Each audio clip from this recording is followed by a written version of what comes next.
सरंडा जंगल में सुरक्षा बाहिनी नक्सल गुली विनिमय। ओडिशा झारखंड सीमांत सरंडा जंगल में मिलित सुरक्षा बाहिनी और नक्सल मध्य प्रबल गुली विनिमय होइछि। पश्चिम सिंहभूम जिला जरईकेला थाना अंचल सरंडा जंगल कुलापुबुरु अंचल में गुली विनिमय होइछि। कोब्रा 209 बैटालियन और झारखंड पुलिस पक्षरु नक्सल विरोधी सर्च ऑपरेशन बेले नक्सल मुहांमुही होइतिला।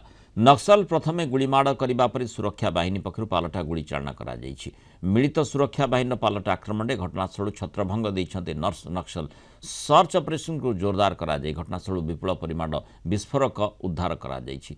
एसएलआर राइफल 303 राइफल AK-47 अफुटा गुली 7.62 मैगजीन 6टी gelatin packet 13 gelatin ID 5 radio set laptop समेत अन्य सामग्री झारखंड पुलिस जबत करिछि। सरना जंगल नक्सल उपस्थिति नहीं सूचना मिलवा पर सुरक्षा बाहिनी सर्च ऑपरेशन जोरदार करिथिला।